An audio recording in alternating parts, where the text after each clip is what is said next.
Voilà, donc pour enfin donc démarrer notre projet, donc ce que je vais faire, donc là, vous voyez que je me trouve dans le dossier de desktop, donc c'est justement à cet endroit que je souhaite démarrer, donc créer mon nouveau projet React. Et donc pour créer un nouveau projet React, donc on va suivre ici donc les consignes, qui va être d'utiliser le CLI, donc avec cette commande qui est create-react-app, donc en 3 mots séparés par des tirets, espace et ensuite le nom de notre projet, donc qui va être le nom qui va le mieux décrire votre projet, donc libre à vous. Moi, je vais l'appeler Redux, donc en référence à la documentation, en référence à l'architecture de Redux, bien sûr, puisque c'est ce qu'on va utiliser pour gérer l'état de notre application.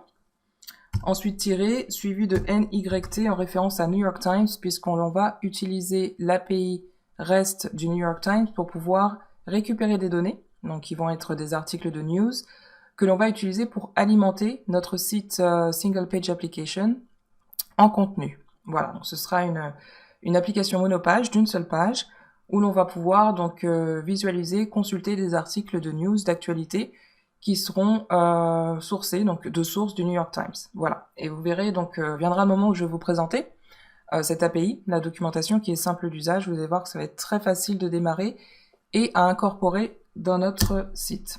Voilà. Donc là, par contre, il me manque... donc en fait, je crois que j'avais déjà quelque chose d'existant. Mais alors déjà, ce que je vais faire, c'est naviguer. Chose que j'ai oublié de faire, mais alors ça, c'est quelque chose qui me concerne en fait moi, parce que je souhaite en fait, comme j'avais indiqué ici desktop, placer mon projet au niveau du desktop. Et j'avais juste oublié de naviguer. Donc moi, j'ai fait tilde. J'ai juste oublié cd. cd pour change directory, ensuite tilde, / et desktop. Je navigue vers mon desktop pour ensuite créer mon projet. Donc j'ai juste à faire donc plusieurs fois la flèche du haut pour répéter la même commande que j'avais déjà écrite, qui est create react app redux-nyt. Voilà, donc là ça va démarrer.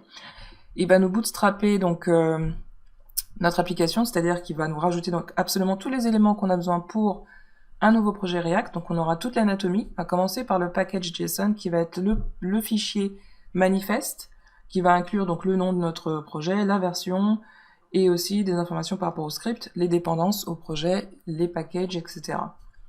Et donc il va automatiquement nous installer donc toutes les dépendances qui seront rajoutées au package JSON, c'est-à-dire donc toutes les modules librairies donc qui sont nécessaires à Bootstrap au démarrage. Voilà, la partie publique donc qui est visible sur votre navigateur, un README donc à lire donc libre à vous donc de lire donc à votre convenance donc pour avoir des consignes sur comment développer, exécuter votre application React, et SRC, donc c'est la version courte pour source, qui va être donc la partie où on va passer le plus de temps. Voilà, donc c'est vraiment de la répétition si vous êtes déjà donc familier de toute façon avec le développement React. Donc là c'est vraiment que des acquis.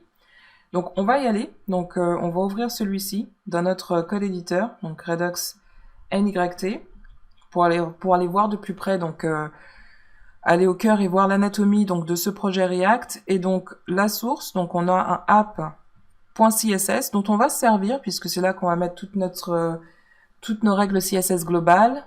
App.js qui va représenter donc le point d'entrée, disons. Le point d'entrée, ça va être celui-ci en fait, c'est là qui va... il y a des choses que l'on va enlever, qu'on n'aura pas besoin donc pour ce projet, donc on va retirer. Mais ce qu'on va conserver, donc c'est bien sûr app qui va être le composant principal, et le point d'entrée c'est ici, puisque c'est là qui va déterminer, donc qui va bootstrapper votre application et ensuite l'injecter dans cet élément avec cet identifiant. Donc ça, ce sera au niveau de la partie publique. Voilà. Voilà, donc pour un rapide tour de l'anatomie de notre projet React, donc ça je vais l'enlever parce qu'on n'en aura pas besoin. Voilà, on va juste aussi index CSS, je le retire. Donc, étant donné qu'on n'en a pas besoin, donc je vais aller ici dans l'explorateur de fichiers et faire clic droit et delete. On n'en a pas besoin. Move to trash, voilà. On n'aura pas besoin des tests non plus, donc je vais faire commande, je vais maintenir mon doigt sur commande et sélectionner donc les fichiers qui m'intéressent d'éliminer, de supprimer. Donc ça va être app.test.js et également setup.test.js. Je vais faire clic droit, delete. Un autre fichier dont on n'aura pas besoin, c'est le logo, donc qui est présenté au départ de chaque nouvelle application. Clic droit et je fais delete, voilà. Et donc on aura un projet, donc celui-là aussi d'ailleurs, donc je viens de le retirer, donc serviceworker.js, je le retire. Et donc du coup, on va conserver donc juste ce que l'on a besoin. Donc là, on se trouve dans le point d'entrée de notre application. Dans App.js, donc comme j'ai éliminé des choses, donc on va retirer ici. Et là, donc on va juste faire donc un truc tout simple. Moi, je vais faire Hello React. D'accord? Donc c'est ce qu'on verra dans notre navigateur lorsqu'on va démarrer notre projet. On va faire un tour rapide vers le package JSON puisque les scripts dont vous avez besoin, donc c'est ceci. Donc npm start, et c'est ce que l'on va faire de suite. On est prêt donc à lancer et exécuter ce projet. Et donc ça va nous ouvrir donc directement une nouvelle fenêtre dans le navigateur, donc qui va être sur localhost le port 3000.